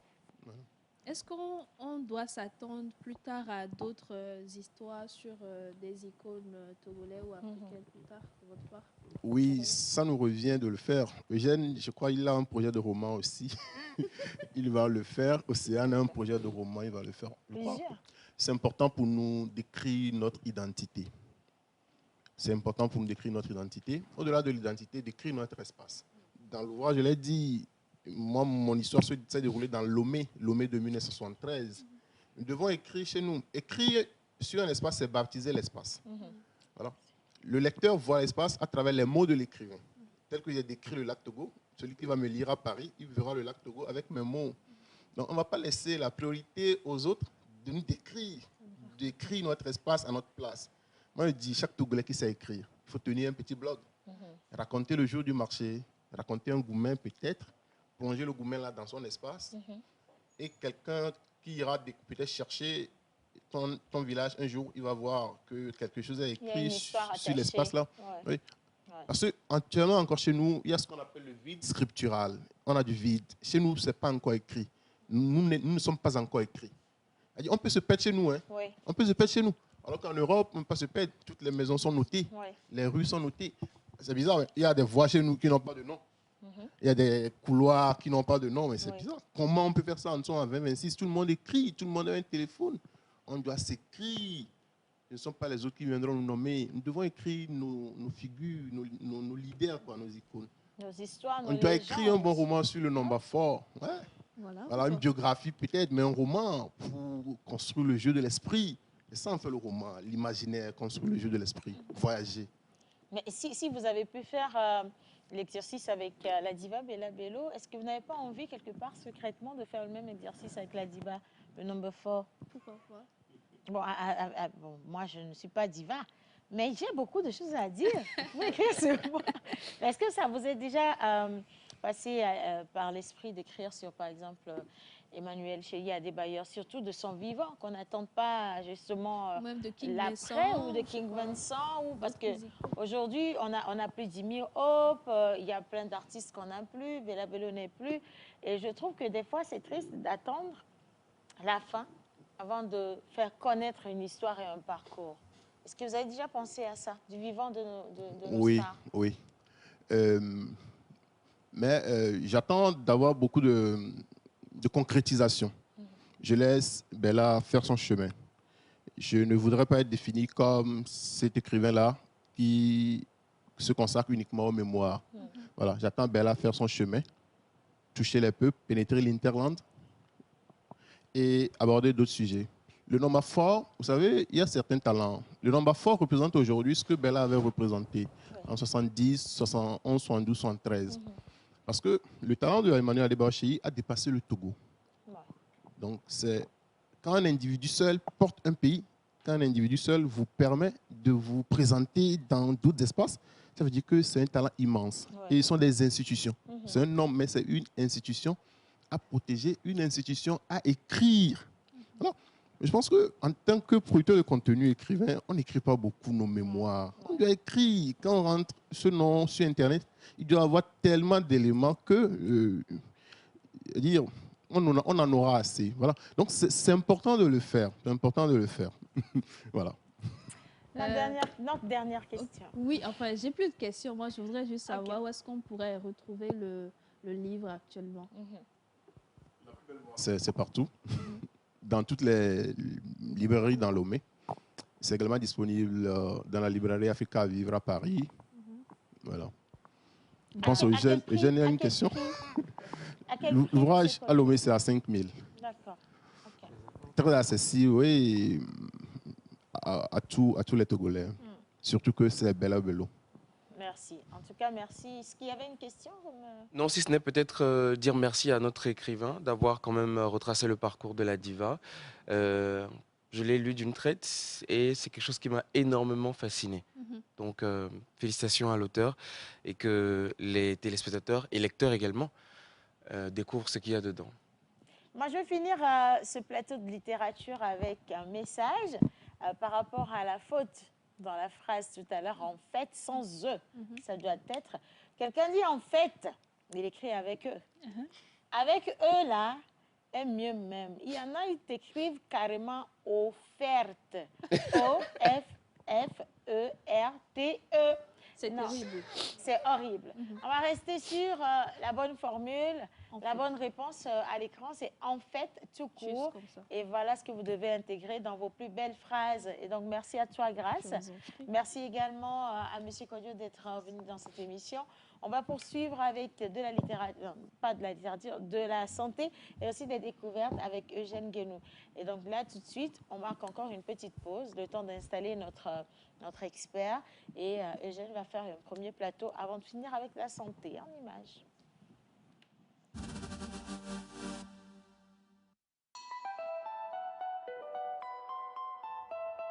Avez-vous besoin d'une pause qui inspire, d'un moment qui vous informe, qui vous divertit ou qui vous connecte? Du lundi au vendredi à 11h, retrouvez la pause, votre rendez-vous quotidien sur la télévision togolaise.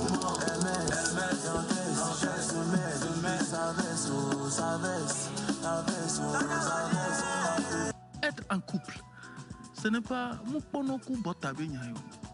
ce n'est pas un jeu de hasard, c'est profond. Plus jamais. Ta thérapeutique me plonge dans un couvre-feu sentimental. Et la température modérée et favorable qui s'affiche à l'écran de ton thermomètre pathologique me pousse à casser les mesures barrières de ton cœur pour m'engager dans une aventure romantique et émotionnelle avec toi. C'est bon. Talk, culture, buzz, invité exclusif, décryptage et bonne humeur.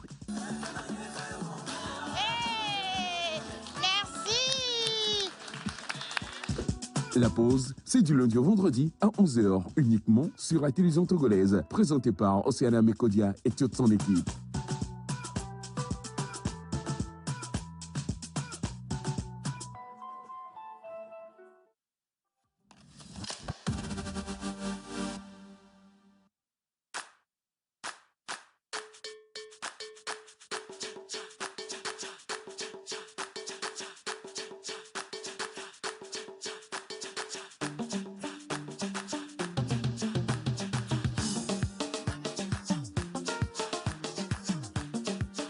La pause, votre rendez-vous bonheur.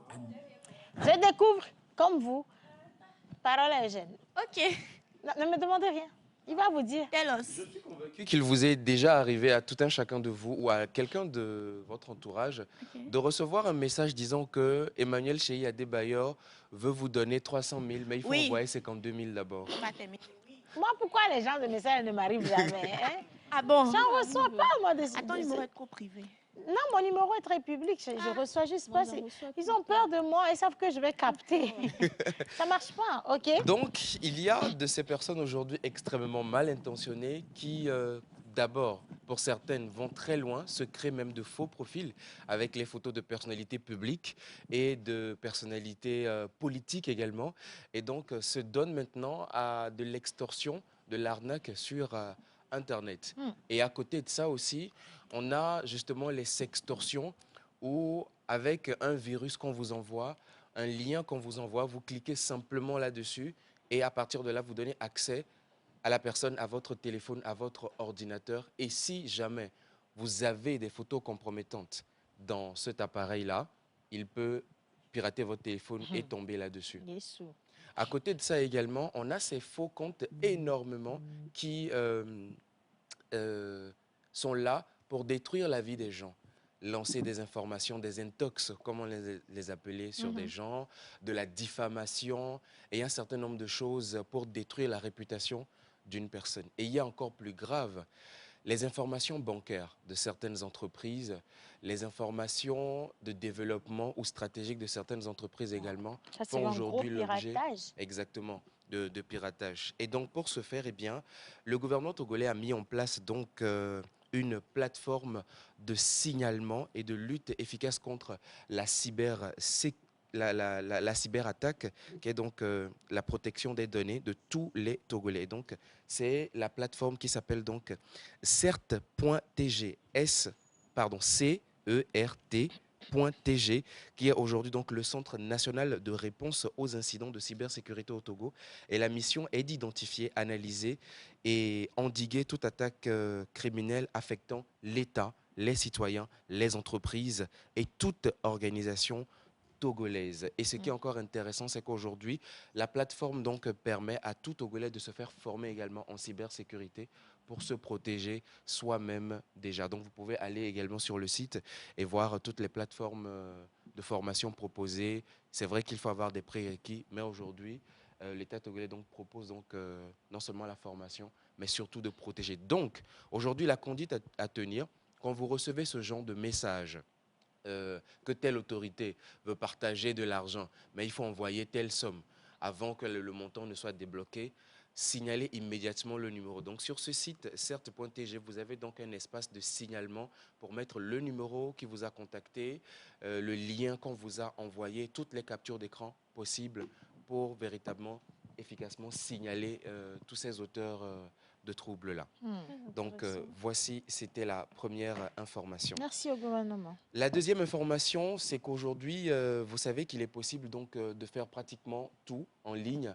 Les demandes de passeport, le renouvellement, la pièce d'identité. Mais récemment, donc, il est aussi possible donc, de faire des démarches incluant le secteur des mines, de l'énergie et de la justice également. Donc aujourd'hui, les duplicata pour les nationalités, les casiers judiciaires, toutes ces demandes-là se font en ligne. Je reviendrai donc plus en détail spécifiquement sur chacune des choses. Comment par exemple renouveler son passeport, comment faire la demande de son casier judiciaire. Je reviendrai donc en détail. Donc la plateforme, c'est donc service-public.gouv.tg. Je reviendrai là-dessus plus en détail. Et nous finissons donc sur de la salubrité publique. Je suis convaincu que beaucoup d'entre vous également ne sont pas tout à fait satisfaits des fois de certains dépotoirs anarchiques qu'il y a dans les quartiers qui se créent partout. Ce que vous l'avez dit, je suis convaincu que certains d'entre vous ne sont pas propres. Du tout, du tout.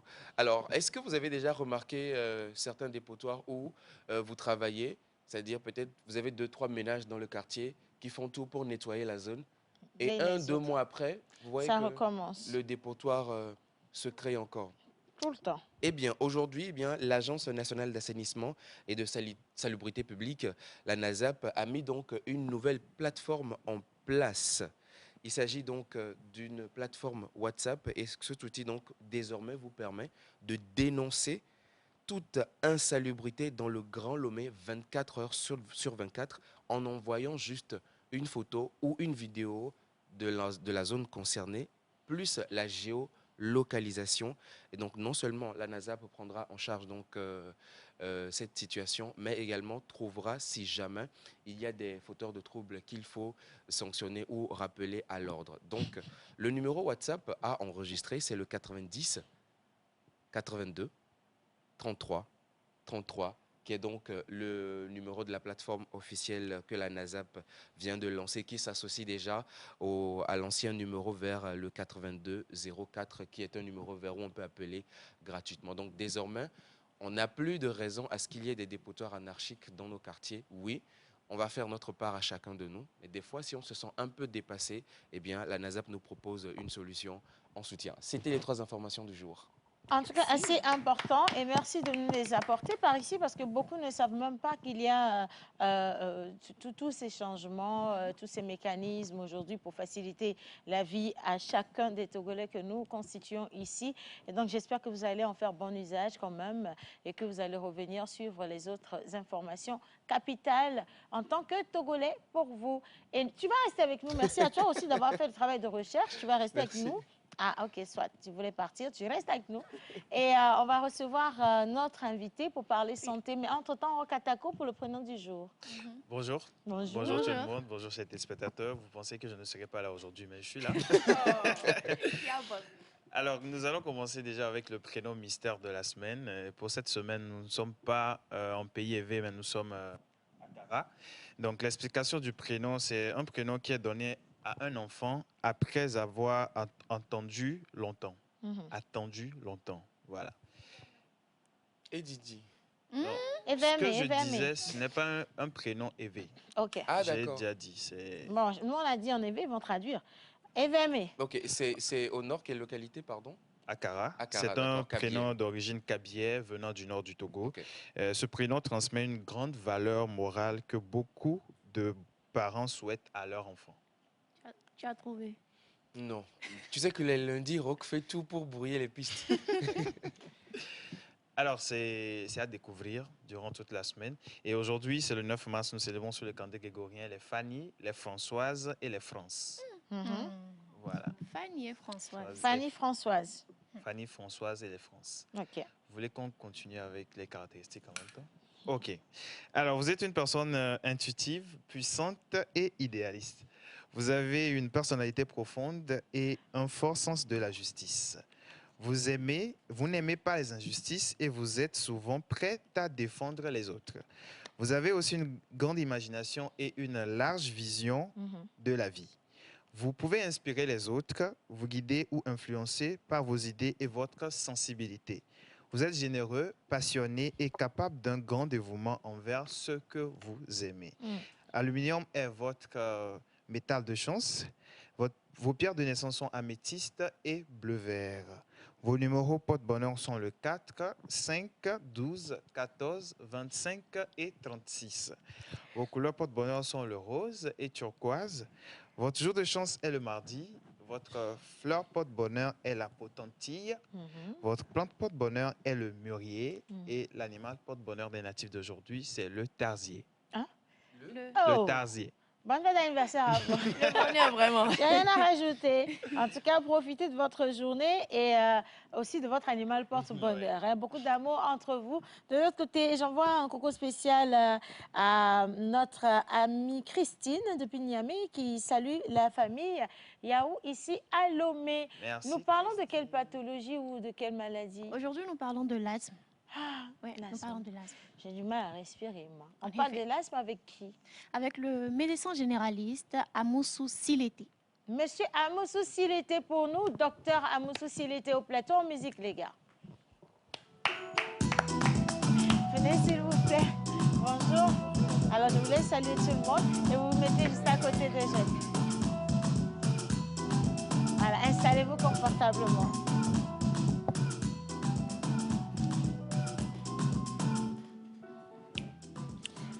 On parle de l'asthme. Je ne sais pas s'il y a des asthmatiques au plateau. Moi, j'en connais, il y a des asthmatiques en famille. Ma toute première question, si tu permets que je te prenne la vedette, est-ce que c'est génétique? Bonjour, docteur. C'est justement ma première question. Bonjour, madame Océane. Comment vous allez? Je vais parfaitement bien. Merci de nous retrouver par ici. D'accord. Très belle question. Je dirais d'abord que ce n'est pas une maladie héréditaire, mais c'est génétique. Okay. C'est-à-dire que si vous avez un parent direct qui a la maladie, vous avez plus de chances de faire cette maladie-là. Alors, on parle de l'asthme, on dit asthme. Il y en a, quand ils ont des problèmes financiers et que ça atteint un niveau, ils n'arrivent plus à respirer, ils disent « j'ai l'asthme ». C'est quoi l'asthme, en fait, docteur? D'accord. Bon, quand les gens disent « j'ai l'asthme » alors qu'ils souffrent, là, c'est la simulation. Mais en réalité, l'asthme, c'est une maladie des voies respiratoires. Les voies respiratoires, c'est l'ensemble des tuyaux qui permettent de faire rentrer l'air et de faire ressortir l'air des poumons. Au cours de l'asthme, l'espace dans ces tuyaux est réduit. Ce qui fait que l'air ne passe pas bien, la personne a du mal à respirer. Lorsque la personne respire, ça siffle parce que l'espace est réduit. La personne tousse et la personne sent comme si on lui appuie sur la poitrine. Donc, c'est ce qui se passe au cours de la maladie de l'asthme. Et c'est une maladie chronique, c'est-à-dire que ce n'est pas une seule fois. Les crises peuvent se répéter de plusieurs fois. Okay. Et docteur, quels sont les signes qui pourraient alerter un parent, le faire savoir que son enfant est asthmatique? C'est les signes qu'on vient de citer.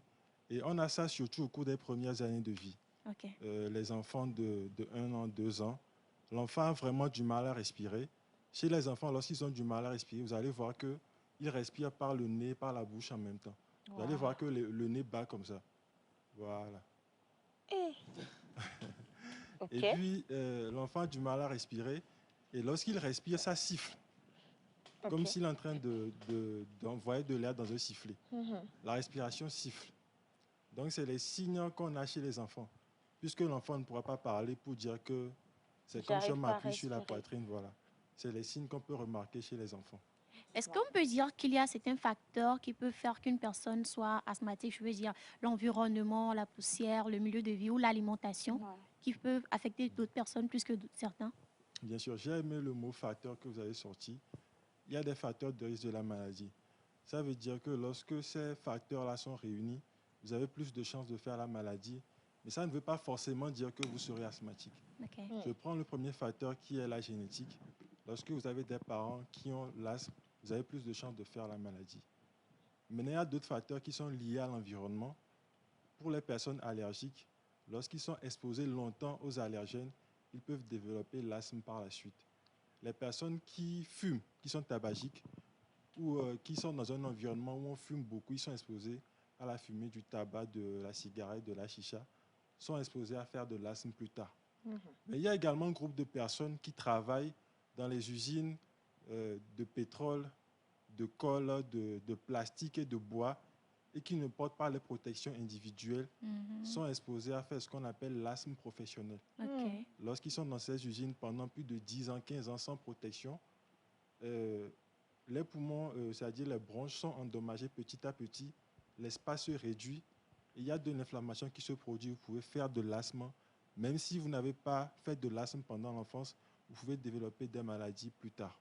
Mais docteur, à un moment, ces temps, ils prennent de la ventoline. Et quand il y a une crise, on lui dit « ouais, ça ventoline, ouais, ça ventoline ». Quels sont les premiers gestes qu'on doit avoir lorsqu'on est face à une personne qui fait une crise? Ou est-ce qu'on doit directement venir à l'hôpital? Lorsqu'on a une personne qui fait la crise d'asthme, la première des choses qu'on peut faire, c'est de l'aider à respirer en libérant ses voies. La personne a une cravate, vous allez enlever la cravate, enlever les boutons pour l'aider à mieux respirer. Et une personne asthmatique a forcément son médicament de la crise à côté. Soit du salbutamol, c'est le ventoline, mais également d'autres médicaments de spécialité. Mais la personne doit avoir ça sur lui, soit dans la voiture ou dans le sac. Et vous lui envoyez directement 2 bouffées dans la bouche et la personne respire la bouffée et bloque. Vous voyez? Donc, si vous faites ça 2 fois, 3 fois, normalement, après quelques minutes, au maximum 5 à 10 minutes, on doit avoir une amélioration. Parce que c'est des médicaments qui sont rapides. Et lorsque, après les minutes, là, il n'y a pas d'amélioration, c'est peut-être un signe que l'asthme est en train de s'aggraver et vous devez l'amener à l'hôpital pour qu'on puisse lui mettre des médicaments qui sont encore plus puissants et plus rapides pour le soulager. Ok. Je pense, monsieur, j'ai une question. Oui, alors, avant peut-être comment régler ou résoudre à chaque crise, je reviens un peu en amont. Vous allez avoir des dames qui n'ont jamais fait de l'asthme de leur vie. Mais une fois enceintes, elles commencent par faire de l'asthme. Qu'est-ce qui explique ça? D'accord. Comme je l'ai dit, c'est peut-être un ensemble de facteurs qui se réunissent. Au cours de la grossesse, la femme subit beaucoup de modifications. Peut-être que la personne était à risque de faire l'asthme depuis, mais il n'y avait pas ces facteurs-là qui sont réunis pour déclencher la crise. Il y a plusieurs facteurs qui peuvent déclencher la crise. Puisqu'on peut être malade et ne pas faire la crise. L'espace est réduit, mais bon, la personne respire normalement. Et ces facteurs qui peuvent déclencher la crise, là, c'est peut-être les températures extrêmes. Quand il fait extrêmement chaud ou extrêmement froid. Il y a également les autres facteurs que j'ai cités, comme l'environnement, le tabac. Si au cours de la grossesse, le corps de la femme est plus fragile, elle est exposée à ces risques-là pendant la grossesse, elle peut développer la crise.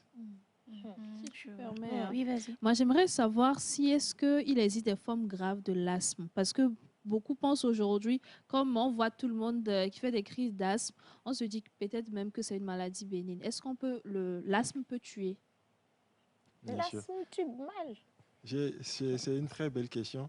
L'asthme est une maladie potentiellement mortelle.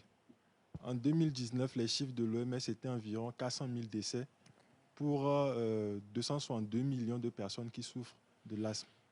Donc vous comprenez que ce n'est pas une maladie avec laquelle il faut blaguer. Il y a des formes graves d'asthme. Le nom, c'est une crise aiguë d'asthme qui est grave. C'est ça le nom. Et donc, les signes de gravité, là, vous pouvez les reconnaître et emmener la personne directement à l'hôpital. Il y a par exemple les sueurs froides. La personne est là, fait sa crise et transpire abondamment. Là, c'est un signe de gravité. La personne n'arrive pas à sortir les mots. Ça veut dire que l'air n'arrive même plus à passer dans les voies respiratoires. Là, c'est un signe de gravité également. Et vous allez voir parfois aussi que les mains se colorent et deviennent bleues. Là, ça veut dire que l'air ne passe plus dans les poumons, mais ne va plus également dans les autres organes. C'est les signes qui peuvent alerter vers une gravité. Il y a également parfois le coma ou bien la confusion. La personne est agitée, n'arrive pas à se tenir en place. Quand il y a les signes là, directement, il faut amener à l'hôpital pour qu'on puisse prendre en charge. Parce que dans les minutes qui suivent, s'il n'y a pas une intervention rapide, il y a des risques de décès, malheureusement. Oui. Quand vous parlez d'intervention rapide, normalement, une personne qui est en crise, qui arrive à l'hôpital, quel va être le premier protocole? Parce que moi, j'ai connu beaucoup de gens qui sont partis juste après des crises de à peine 30 minutes, 10 minutes, 5 minutes. On dit qu'on amène la personne à l'hôpital et c'est la fin. C'est quoi le vrai protocole finalement? Lorsque la personne arrive à l'hôpital et que nous, on confirme que c'est une crise d'asthme, avec notre appareil, le stéthoscope, on écoute l'air qui passe dans les poumons, c'est que c'est la crise. Rapidement, il faut mettre la personne sous oxygène et lui mettre les médicaments de la crise à travers un appareil qu'on appelle le nébulisateur. Donc, le médicament passe directement dans les voies respiratoires pour aider la personne à mieux respirer. En plus de ça, on peut lui faire des piqûres avec des corticoïdes. C'est des médicaments anti-inflammatoires qui vont aider les bronches à mieux s'ouvrir pour que l'air passe. Si on arrive à gérer la crise, après, il faut discuter pour l'éducation et mettre un traitement de fond, c'est-à-dire c'est un médicament qu'on peut prendre tous les jours pour que la crise d'asthme ne survienne plus. Donc, c'est ce qu'on fait à l'hôpital rapidement. Et c'est quelque chose qui est normalement disponible dans tous les services d'urgence. Voilà. Dans tous les services d'urgence, il y a l'appareil là pour permettre à la personne de mieux respirer. Docteur, est-ce que l'asthme peut se guérir complètement ou est-ce que vous la portez toute votre vie? C'est la même question qui est venue parce qu'il y a Ephrem de Fulbena qui demande si la maladie est véritablement incurable ou pas. Incurable, je dirais non. Parce qu'aujourd'hui, avec les médicaments de fond, on arrive à maîtriser les crises d'asthme. Et il y a plusieurs personnes à qui on a appris à vivre avec la maladie, qui ont fait plus de 5 ans, 10 ans sans faire de crise d'asthme, grâce à ces médicaments-là. Vous allez voir souvent des gens qui disent que pendant l'enfance, je faisais beaucoup de crises, et quand je suis devenu adulte, je n'ai plus de crise. C'est parce qu'on leur a mieux appris à vivre avec la maladie, à prendre soin d'eux pour éviter ces conditions-là qui peuvent déclencher les crises. Et avec les médicaments qu'on appelle traitement de fond, qu'ils prennent chaque jour, les crises peuvent ne pas survenir pendant 5 ans, 10 ans, voire même 20 ans. Est-ce qu'il y a une catégorie d'aliments qu'il faut éviter ou une catégorie d'aliments qu'il faut privilégier quand tu sais que tu es asthmatique? Pas forcément pour les asthmatiques, mais lorsque tu connais une allergie, lorsque tu es asthmatique et tu es par exemple allergique aux produits laitiers, il faut faire en sorte d'éviter les produits laitiers. Lorsque tu es connu allergique à un produit, il faut faire l'effort d'éviter ces produits-là pour ne pas aggraver votre maladie. Sinon, un asthmatique peut manger tout, boire tout ce qu'il veut et faire le sport qu'il veut. Il n'y a pas de restriction. Vous avez une question? Moi, j'ai même 2-3 questions. Oui. Océane le disait à l'instant, le premier protocole est appliqué une fois à l'hôpital. Mais avant d'être à l'hôpital, on est avec nos familles ou avec des collègues au bureau. Et des fois, on remarque, ou même à l'école, quand quelqu'un fait une crise, on vient tout de suite avec des pagnes, beaucoup de choses pour le ventiler. Est-ce que ça a un effet? Bon, ça n'a pas d'effet directement puisque le problème se passe à l'intérieur des poumons. Donc, s'il y a un médicament de la crise qu'on peut envoyer, c'est l'idéal. Mais le fait de ventiler, là, ça ne va pas apporter quelque chose dans l'immédiat. Au contraire, je pense que le fait de se mettre, vous étouffez la personne. Le mieux, c'est de libérer la personne, libérer les voies respiratoires pour lui permettre d'avoir plus de facilité. Maintenant que vous parlez de lorsqu'on le ventile, ça n'apporte pas forcément un plus. Moi, je me souviens, en troisième, j'avais une copine, je l'ai juste cognée comme ça. Et elle a eu sa crise. Du coup, la première personne qui est venue lui a tenu la taille, le bas du ventre, et a tiré fort. Et elle est revenue à elle. Est-ce que ce n'est pas l'épilepsie Sérieusement. plutôt? Non, c'est pas l'épilepsie. Elle s'appelait Frida, elle était asthmatique. C'est une école de sorciers. C'est spirituel, c'est spirituel. Ça là, vraiment, c'est Elle lui a compliqué. tiré sur le ventre et ensuite on lui a donné le Ventoline. Ok, d'accord. Ah, ok. Bon, peut-être c'est l'action du Ventoline qui a aidé, mais le Ok. fait d'appuyer sur le ventre, bon, Oui. je ne sais pas si ça a eu un effet. Ton amie est devenue docteur, j'espère. Non, elle s'appelle Elodie, c'est elle qui est venue au secours de Frida. Et qu'est-ce que Elodie est devenue? Elle est coiffeuse. Ok, donc comme tu le dis, on a... Ok, vas-y, Rock. Alors moi, je voulais juste avoir la différence entre l'asthme et la bronchite. Parce que souvent, on ne sait pas si la personne a une crise d'asthme ou bien c'est la bronchite. Très bonne question. La bronchite, c'est une maladie infectieuse. C'est causé par un petit virus qui est souvent un petit virus respiratoire, le plus souvent. Et donc, ça a des signes qui se rapprochent de la crise d'asthme, mais pas avec les mêmes facteurs de gravité. La personne peut tousser légèrement, parfois avoir du mal à respirer. Et pour les enfants surtout, on peut avoir une respiration qui siffle aussi. Mais ce n'est pas aussi fort qu'au cours de l'asthme. Maintenant, pour une personne asthmatique, elle peut avoir également une bronchite qui va venir lui donner une crise. C'est-à-dire qu'une personne qui est asthmatique, elle-même, depuis elle est connue, elle est exposée au virus, c'est-à-dire que quelqu'un la tousse et lui transmet le petit virus respiratoire. Elle a sa bronchite et ça vient aggraver sa maladie. Voilà. Donc, c'est que l'asthme, c'est une maladie inflammatoire qui est là et la bronchite, c'est une maladie qui est infectieuse. C'est causé par une infection. Puisque Rock en parle, est-ce qu'il y a d'autres maladies aussi comme ça qu'on confond souvent ou qu'on met dans le même panier que l'asthme comme ça? Oui, beaucoup. Déjà... Les maladies financières. Au collège et au lycée, parfois il y a des gens qui sont asthmatiques et quand ils veulent éviter une situation, ils simulent une crise. Il faut savoir faire attention aussi à savoir une vraie crise d'asthme et puis une simulation. Mais à part ça, il y a les maladies respiratoires infectieuses comme la bronchite ou la bronchiolite chez les enfants. Chez l'adulte, il y a des maladies au niveau du cœur qui peuvent simuler également l'asthme. On dit souvent chez nous qu'une personne ne fait pas sa première crise d'asthme après 50 ans. C'est-à-dire que tu n'étais pas asthmatique depuis et un jour, tu as 50 ans, tu te lèves et tu as les signes d'une crise d'asthme. À ce moment, fais attention à explorer aussi au niveau du cœur pour voir s'il n'y a pas un problème à ce niveau avant de penser à l'asthme professionnel ou bien à un asthme tardif. Si quelqu'un d'autre n'a pas de questions. Oui, moi j'aimerais savoir... En 2 minutes au Oui, max, oui. parce qu'on a justement 2 minutes pour finir. Oui. Est-ce que le sport aide à guérir l'asthme? Parce qu'on dit que oui, lorsqu'une personne fait une crise d'asthme, c'est souvent peut-être à cause d'une émotion forte, je ne sais pas quoi. Mais est-ce que le sport aide à guérir, enfin pas guérir, mais stabiliser. voilà, stabiliser l'asthme? Le sport permet d'améliorer le niveau de vie de l'asthmatique. Parce qu'avec le sport, ses poumons ont une meilleure capacité à absorber de l'air. Donc un asthmatique doit faire du sport à un rythme régulier, la course, la natation. Ça va l'aider à mieux respirer et à prévenir les crises. Ok, merci monsieur docteur Amoussou. Non, il avait une intervention de 5 secondes. 5 secondes rapidement, il y a quelque chose de très grave et de très dangereux qui se passe très souvent. Les gens, il y a plusieurs médicaments. Pour ceux qui ne savent pas, j'ai été asthmatique quand j'étais enfant. Et donc, il y a un des médicaments qui a un effet... toujours asthmatique.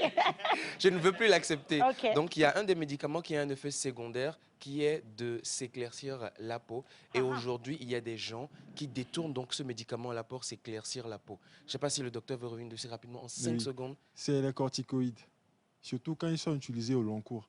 Ça donne la prise de poids et parfois ça permet d'éclaircir la peau aussi. C'est pour ça que dans l'asthme, il y a des doses qu'on met. Mais parfois, les gens peuvent eux-mêmes aller acheter et consommer de grandes doses pour avoir ces effets-là. Donc, c'est très dangereux. C'est très dangereux. C'est bien de le dire quand même. C'est très, très bien de le dire. Ouais, et puis, l'automédication aussi est encore plus dangereuse. Oui. Et je pense que ce sera tout pour moi dans la pause musicale. Merci, docteur Amoussou, d'être venu. Merci. C'est un plaisir pour moi de partager le plateau avec vous et de donner la bonne information à la population. Vous allez très vite revenir de toute évidence, hein, parce que nous avons pris plaisir à partager ce plateau avec vous, également avec M. Kodjo, notre écrivain de ce jour.